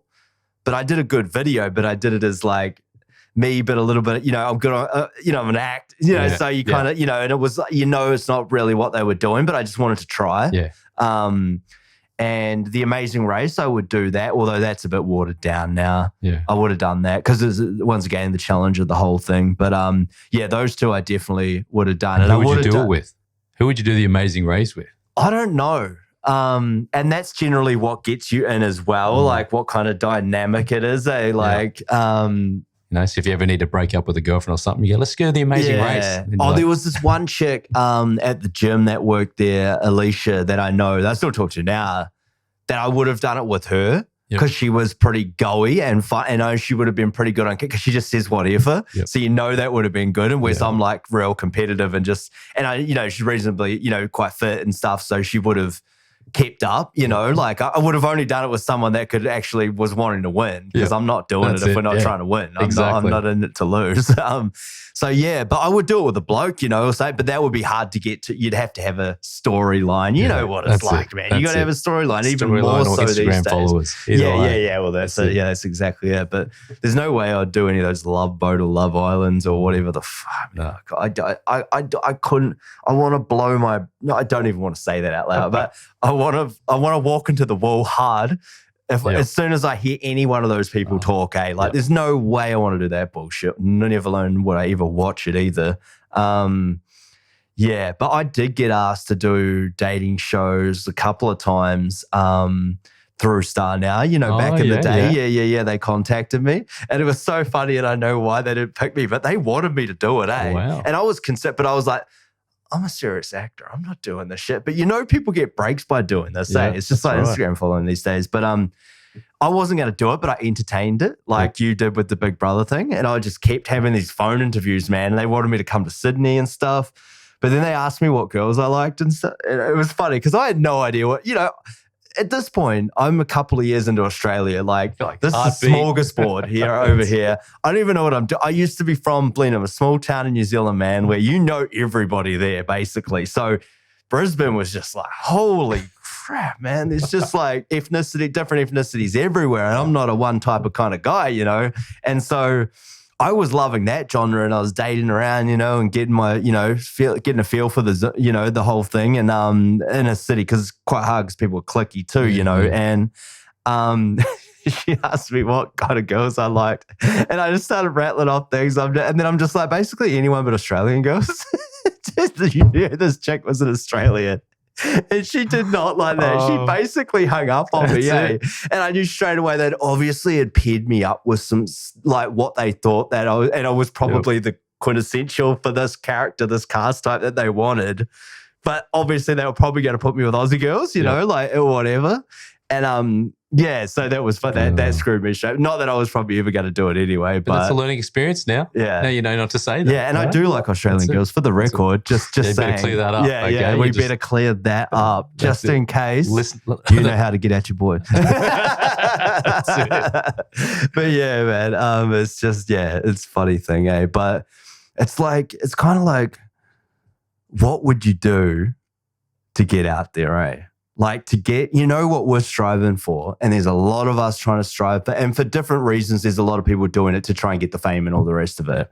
I don't think either of us are really about that. We want to do it because we enjoy the work and we enjoy the filmmaking, and coming together with people and making something awesome, right? I mean, what is it for you?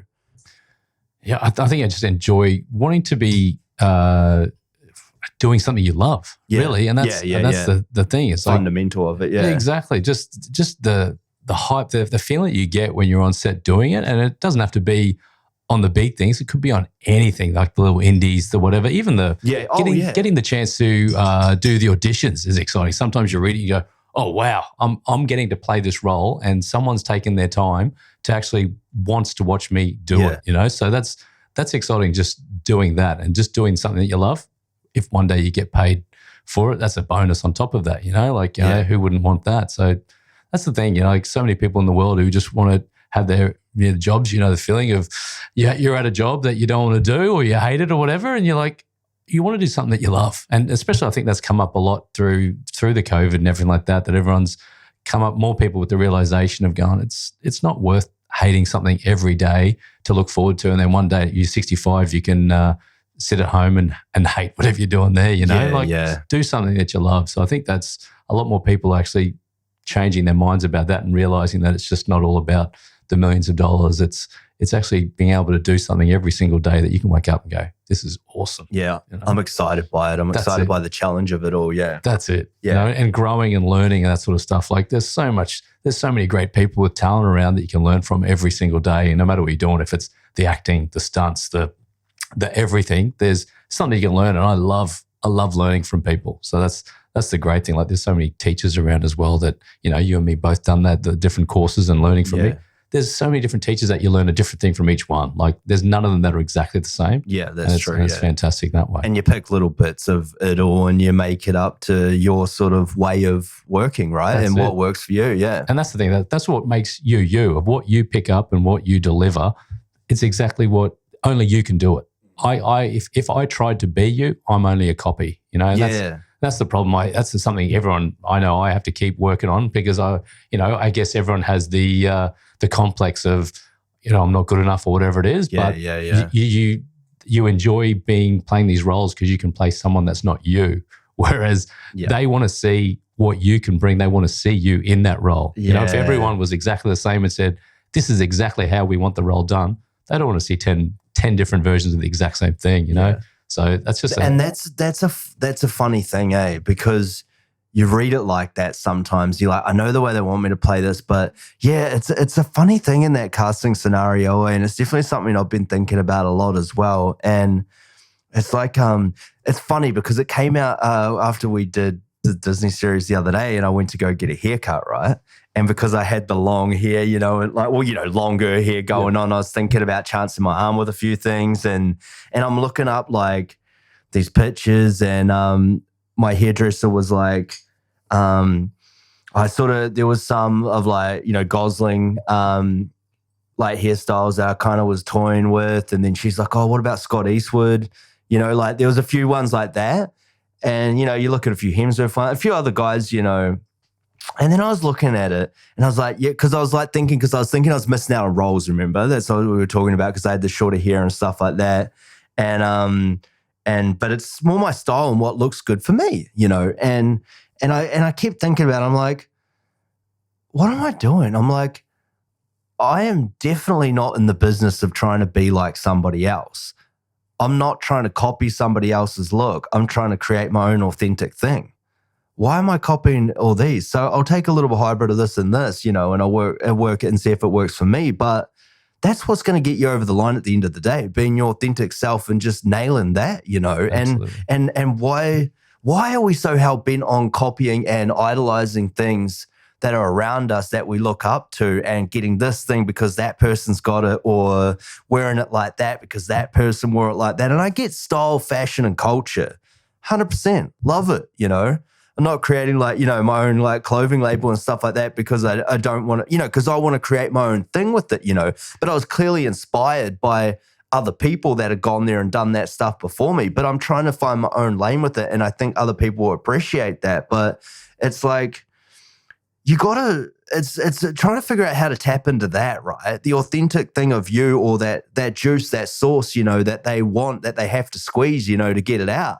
Like, I don't know, man. It's like, I've been thinking a lot about that kind of stuff lately. And like why, it was just, I don't know. I've really been thinking about that a lot. And I'm not like at a certain set point with that. I'm just really going through it. It's like good doing classes at the moment and that. And like you're going through these, doing it for a casting director who's casting some of these roles and these big things that we're in. And I'm like, but I don't care that it's played that way because I want to play it this way. This way excites me. And I think at the end of the day, I started doing that a lot with the auditions because I got bored with them. And I got bored. You know what it's like when you get them and you know how you got to play it. You know how they want it. And especially I love it when they go, we want 2 takes because one for them and one for me. Yeah. And I have a lot of fun with doing it the way I want to do it, And they might not like it, but they might find something in it that they do, or like, because they see 20,000 of them and they're all doing it the same way, which is generally the thing. Because it's funny, we're talking about that movie that I'm going to be on, doing a little bit on, and you audition for that speaking role in it, and I helped a mate out in this room shooting the same audition, and my other mate did the same audition for it. He got it a while ago as well, and he was in Sydney and couldn't do it, and he turned it down at the time, and then they asked for it again, and it was the same scene.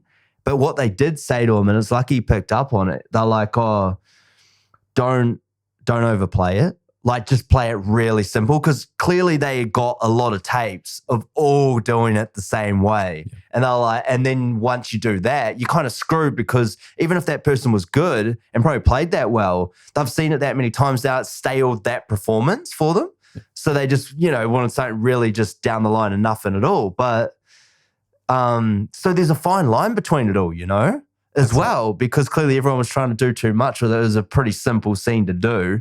And I really liked reading for the other part too, by the way. There's some fun with the American accent in there. Yep. But even some of those roles, like especially if it's a bit part, it's 1 or 2 lines roughly, maybe a few more, a few less. It's everyone knows you can speak and you can do it. So have some fun with it, because if they want to bring it back and dumb it down, they'll tell you to do it on the day. Yeah. If you give yourself into it of what you think you should do, then they can play with that. But if you're just, this is the only version I can do, and this is it. If your mind gets set on, this is exactly how I visualize that they want, it may not be, it may be wrong. And you see those scenes, like you see those, what was it, videos of thinking like the Stranger Things from the guy, they always use it as an example, the Australian guy, I think he was in WA, who's on that show. And they always show how he just goes all out and takes his shirt off and has the glasses and things like that. And you just like look at it now, you go, wow, that's really putting himself out there. If he had gone back, no, they want a straight-laced person, I'm just going to deliver it straight-laced, face to camera and not do anything, he probably wouldn't have got picked. Yeah. He put himself into it and said, this is me. If you can change it. It's not going to be like that every single scene, but he put himself out there and they just went, yeah, we'll take that. What did he do? I remember reading the story of him a little bit, but I don't exactly remember what he did. Did he do something in the audition scene? Yeah, he just did some crazy stuff. I think he took his shirt off for part of the scene. He had some sunglasses on, and just the way he was portraying it, it's just not your normal audition that you just sort of stand there, straight line deliver. So you sort of look at it and go, wow, the person who watched that could either have gone, definitely not what I'm after, but turns out the person went, yeah, I actually like this guy. He can do different things and we can use it. So, and then he got the role, and the rest is history. He's famous now to be able to do it. And there's a lot of those sort of ones where you look at people's self-tapes, you go, wow, that's really good. Yeah. And, it's not just the straight boring, I'm just reading the lines because I think it's going to be like this, so it's. I think that's also, where I started to go with it as well, because, and I think Jason Momoa had that one where he got Game of Thrones, because he did the Hucker. He did like the New Zealand version of the Hucker, and that's how he ended up getting that role. Like he went all out and just, did that apparently, and that sort of that's the story of the one that I heard and read about. Yeah, is how he got on Game of Thrones, which was one of his bigger breaks, obviously, or for a start. So that's how he stood out and did his thing. But it's like, you and I both know that you don't really get that long of a take when you're doing the self-tapes too. So it's like, that was an audition probably in the room thing that he did. I mean, old mate probably self-taped that way, I guess, the Australian dude. And that's probably because it was overseas at the time, so he sent it off from over there. But he played it with the character. Yeah, but I mean, that's it, man. Like, and I don't know, I've just been thinking more and more about that lately, because when you get the scripts, it's just down the line. You know what they kind of want. Yeah. And I guess sometimes you should do that because that's what they're looking, like it's like that jet fighter pilot one, like, they clearly wanted it down the line and people were overplaying it maybe, or maybe they just hadn't found what they wanted yet, like, I don't know, but I guess if you thought of it, if you were casting for it and you just got everyone, not just one role, every role where everyone's just guessing that this is what they want and it's all just straight down the line, all people are like, oh geez, how am I going to make this? Whereas people put it like you've got to pull the strings of your experiences of your whole life that no one else can know. No one else can get the exact copy of you. So just the fact that you could go, well, maybe my character's got this, I'm going to play it this way. No one else is going to copy it the same way. Yeah. So that's it. It's all a risk, and everything you do is a risk. But what are the chances if you're going to get every single role playing we know it doesn't happen playing straight down the line. Yeah, You can take risks. You got to take chances. Eh? I think that's the one thing with with life as well, but with these things is got to take chances, man. It's the same with takes, I guess, too. Even not just the self-tape scenario, but with acting as well. Is like you take chances and they're like, oh shit, I like that. I didn't see it going that way, and that's different with different directors too, because some of them are just like, I want this down the line, and they're real hands-on and maybe way too hands-on-y, where some just like take a seat back. They don't give you any direction whatsoever. They just let you go. Yep. And then there's the ones that do the finer, just little tweaks here and there, which I think's good. Like you want a little bit of like, but it's great to have that leadway and that freedom. I'd rather prefer that than just like, nah, like this. Oh, stop. Nah, I want you to do that. You're like, dude, you're just staling the performance here. Like, how can you can't make it so artificial and robotic, right? Like, that's it. Well, that's I need you to look this way and that way. Well, they don't want you to act, Yeah, like, You want to have it natural. And the whole idea of why these guys are so good is because they are able to make it believable that that's them, that the character. You don't sit there and, you watch, was it John Wick or something? You don't watch going, Keanu Reeves is a great performer here. You're thinking, you're believing that that's John Wick. Yeah. It's like, it's believable. Whereas, if it comes out all the time that you think they're acting, you'll never get into the storyline. You'll never really like it. If you're thinking about it, you want to be lost in it, right? Like that's right. The whole idea of the movie. Like, and it is hard to turn some things off too once you see how the sauce is made. Like it's like you see little things all the time. You're always looking for it, and you got to switch that off sometimes. Like I'm still, even in the higher productions, I'm like noticing little things. I'm like, God damn it. Can't you just enjoy it? But there's also continuity stuff and like, oh man, drives me nuts. Then I'm like, how does this get through? It's like, wasn't there one in the House of Dragon, where the king had his hand or something and it was like all green screened or something, and it just got through? I saw a screen grab someone put up and he's like giving the chalice or something to someone and it's like all green.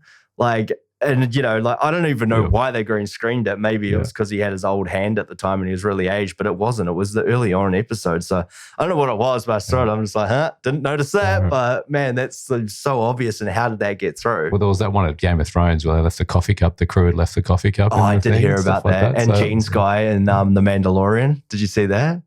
No.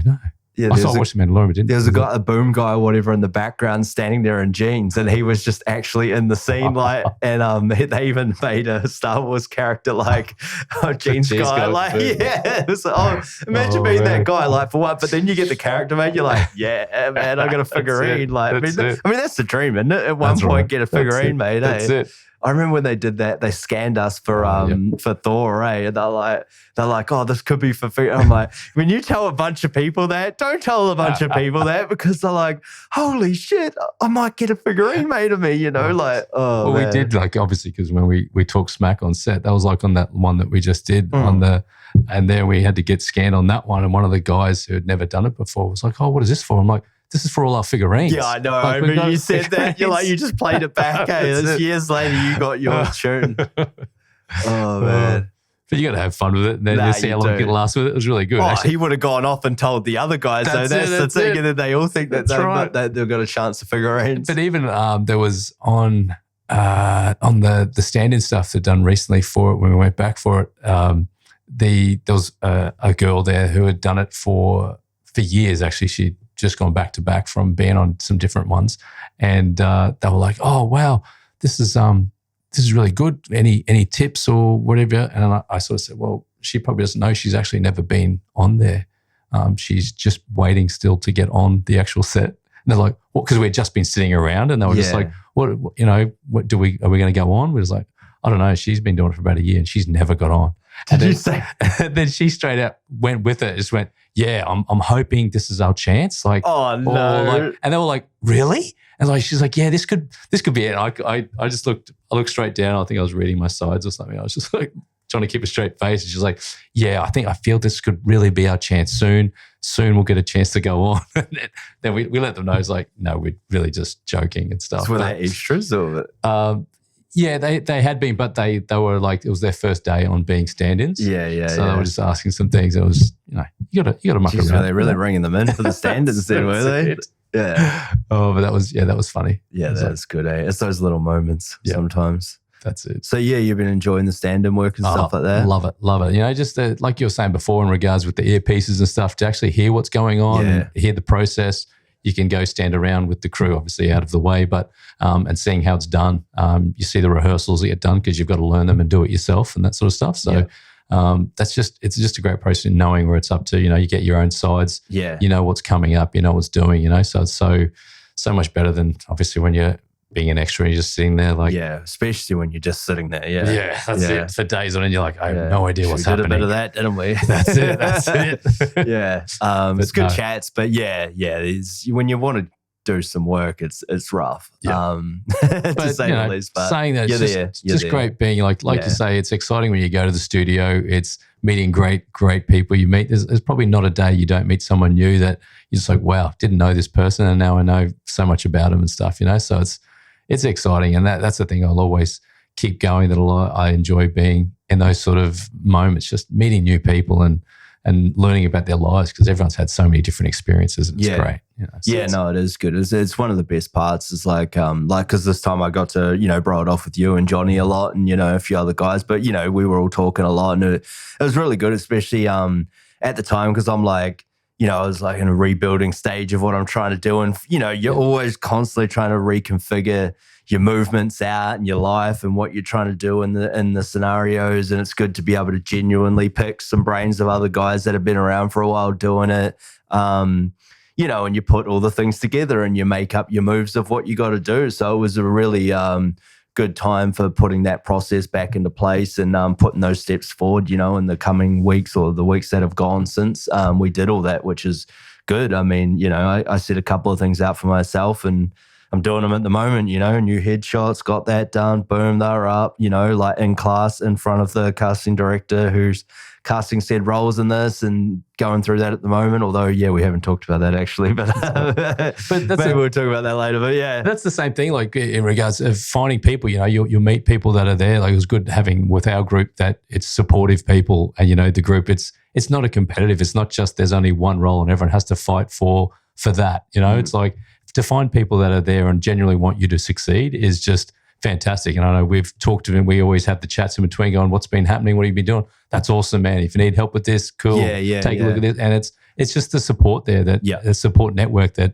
everyone can succeed, you know, and that's the thing. It's just, it's great. I'm a firm believer in that too, man. I think, and you get that sometimes with people and they don't mean it though either. Like, you know, in this industry, there's a lot of people that are two-faced like that, but, it is good. And like, and sometimes, you know, you're doing your own lives. You got a lot going on, you know, as well. And sometimes it's hard to, but it's like, you know, I've said that to a few, and like, it's like Alex that I had on the podcast as well. I met him my first day when I was on set, you know, quite a few months back before we got on. And I helped him he was the one I helped with the audition for that same thing, you know, the other day. Like when I got the new screen up, he was, I haven't even used it myself yet. He was like, it was up for a day and he's like, man, can you help me with the self-tape? I'm like, well, I actually can. I was going to anyway, but I was like, dude, I just got the new setup. I wanted to use it and see what it was like, and it worked mint. Like, and that was, you gave me the heads up on that too. It was good little trick. So we just need you to get the setup to get the audition there and use that thing. That's it. But like I said, like we helped each other we had the same audition. We're with the same agency. We had the same audition. We helped each other shoot it. Yep. There's no competitive nature in it, you know, which is good because I mean, we were going for the same role, you know, and we just totally helped each other with it, and we didn't care, which is good. I'd just be stoked if he got it as well, you know. That's it. Help doing that. But you help each other out, you know, guidance. But and it's good because you need that, because you also have your other side of your life, which is like the normal life, you know, and your normal friends. And it's pretty hard to get people to help you with these things. And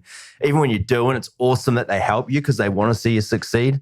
It's hard to get, like sometimes, I mean, the reading is reading, but there's a way to read, you know, be a reader when you're trying to do self-tapes and auditions, that it really does help if someone knows what they're doing, you know, and they don't even need to do much. They don't even need to direct your set, but if they get little things here and there, they're like, oh yeah, you know, that helps. And it's good when you can help each other out like that. That's it. And like having someone obviously who is in the business and done that, like when they're behind the camera looking at you, they can say, oh, the lighting's not right.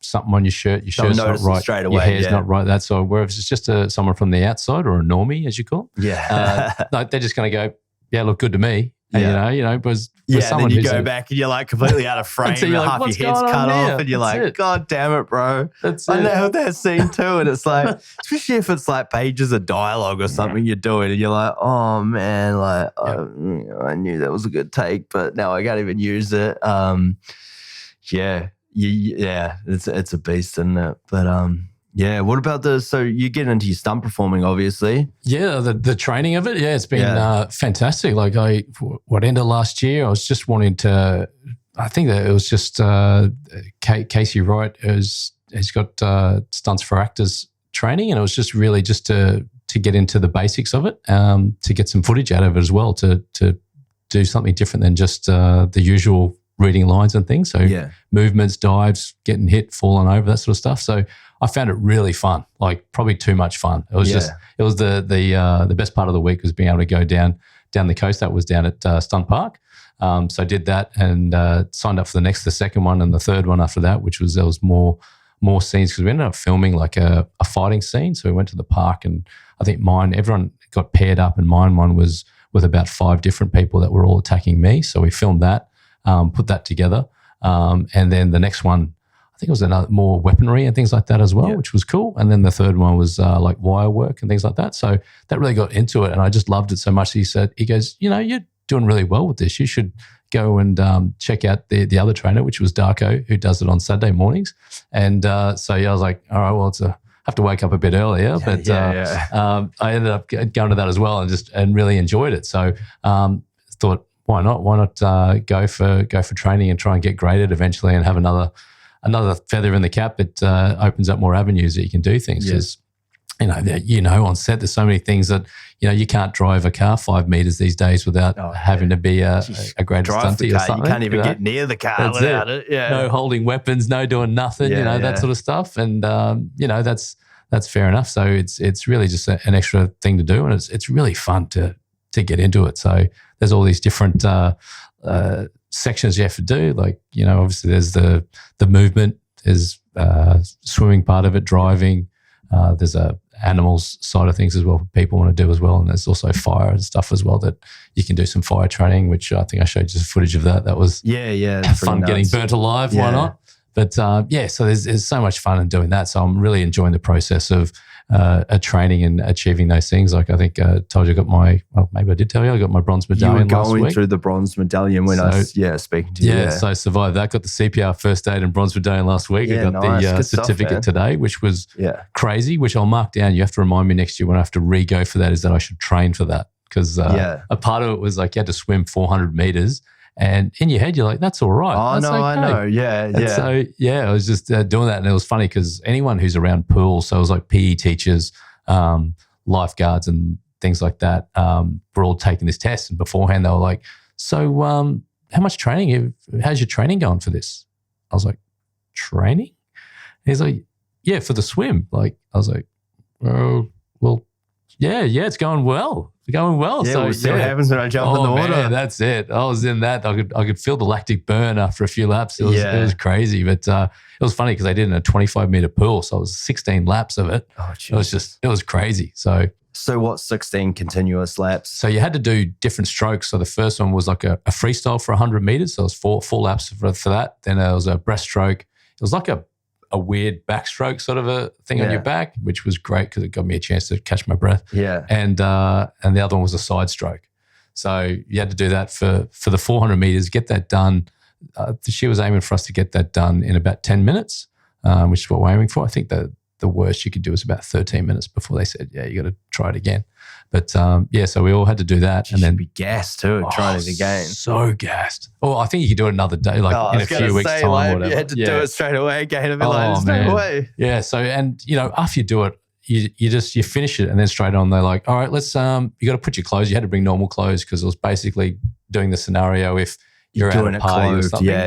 So you had to put long pants on, long shirt on, everything. Like, all right, so straight away, now you're going to swim 50 meters in the clothes, save someone and drag them for 50 meters to save them. And you're like, oh, wow. And so once again, you just buggered doing that. You had to do that under a certain time as well.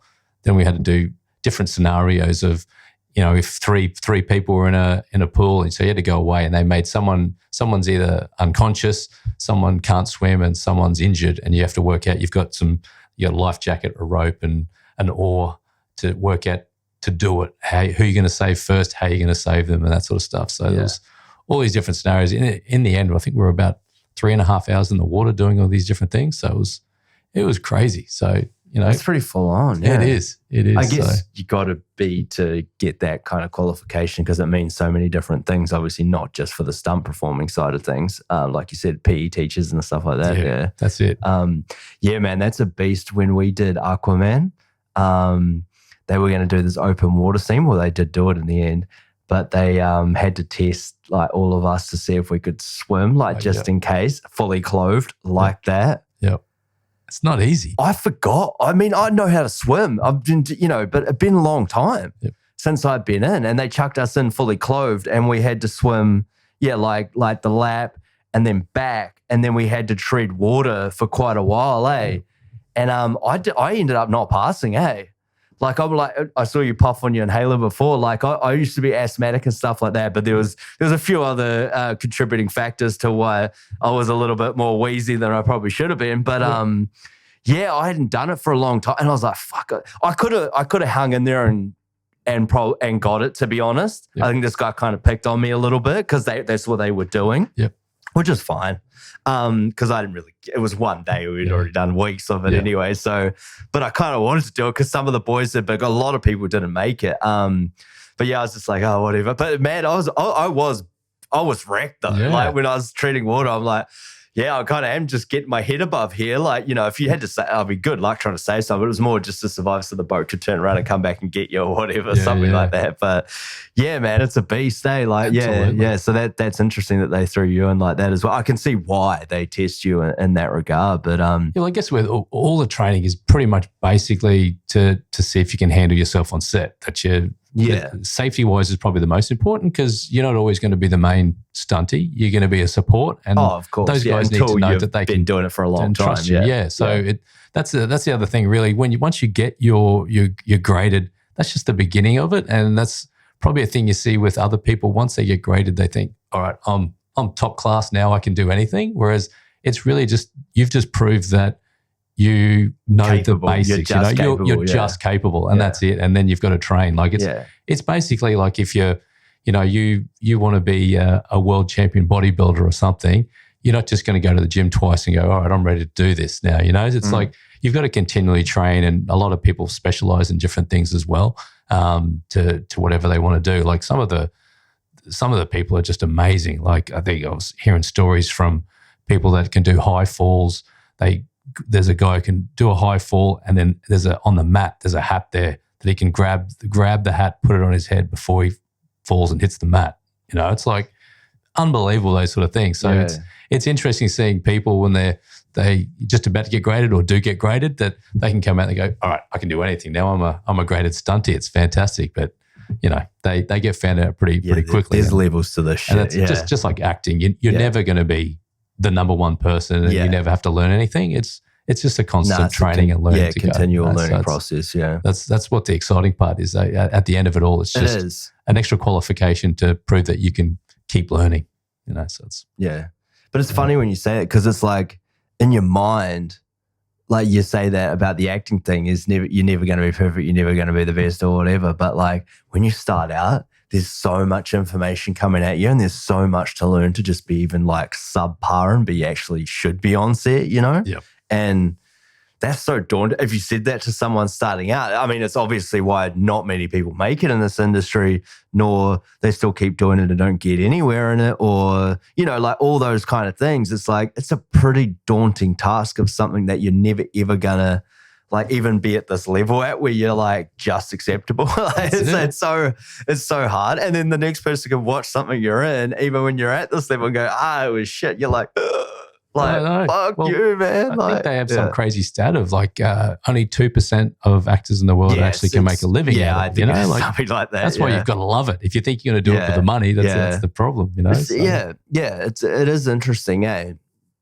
it's like, we've been making a little bit of cash lately. But to be constantly doing that,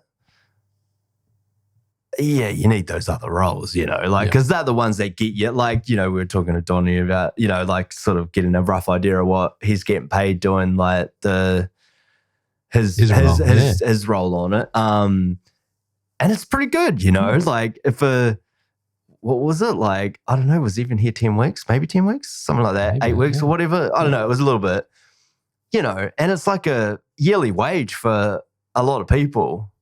But you get 2 of those a year, you're good, man. Yep. And we know what it's like. You get 1 of those and you're already at that level where you start getting a bit more stuff after that. Yep. And it's just one of those, you just need to get that 1 or 2 first things like that. And that's what we're reaching for, and, to get, and then you propel yourself from there. You get considered that you can do these things. So you get asked back for more of it. And that's the goal, isn't it? But the other thing, they get you sure, it's not $1 million, but it's on your way to try and get those bigger paydays, and those bigger roles and stuff that you want to pay. But it's just like, it's obtainable, man. It's just right there, like sort of thing.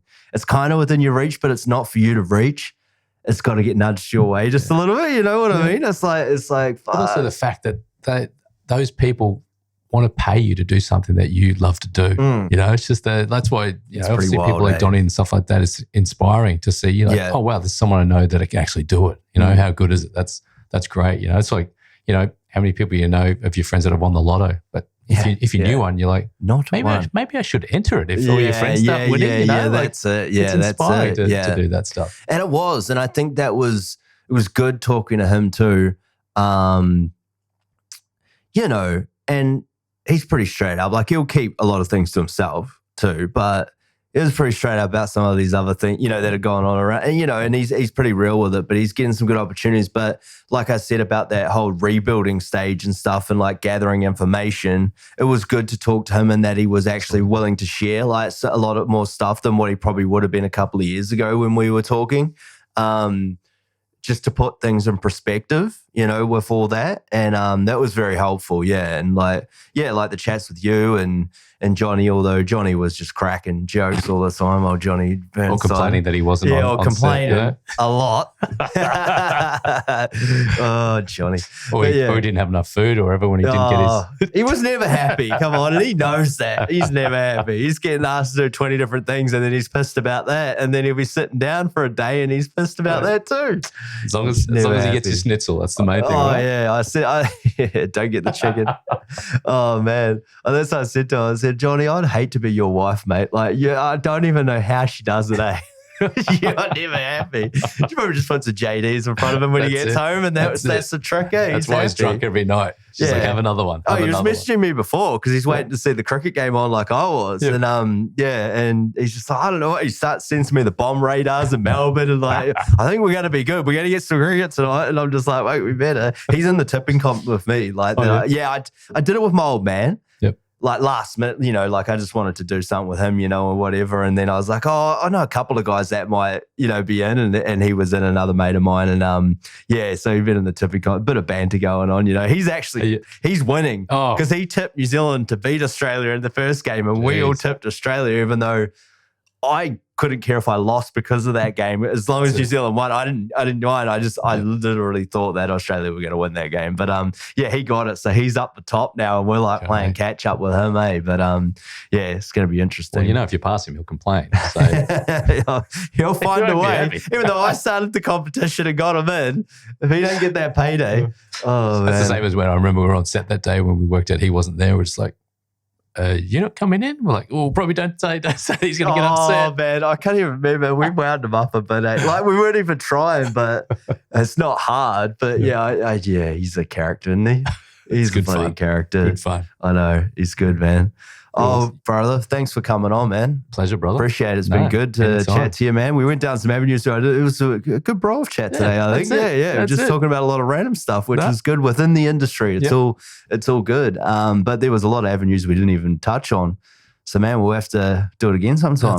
That's it. I was it number number 31 this Yeah, is. number 31, yeah. You only wanted 30 more people before me. I appreciate that. Yep. So the person who comes number 32. That's right. You got a lot to live up to now. So that's it. Yeah, I think there's a couple of chicks that I've been talking to about getting on. It's just, man, juggling schedules and stuff like that with the podcast day is a thing. But these girls are getting a lot of gigs lately too. I think we spoke about one of them on set. She was on 13 Lives and stuff like that. Getting a few of these bit roles, that are the things that propel you. But to be continued, guys. But yeah, thanks for coming on, brother. Appreciate it. I think you're doing well. You're doing so great. It's great seeing you be able to do with the podcast, the clothing and everything, and also the acting. Man. So I'm proud of you. It's inspiring. We're doing it, man. But we'll do it together. We all lift each other up at the same time, man. That's what it's all about, I think. And that's what we do in this industry. So yeah, absolutely. Firm believer. Thanks a lot, brother. Appreciate it, brother. Thanks, man. Righto, man. Righto, guys. That's us. We're out.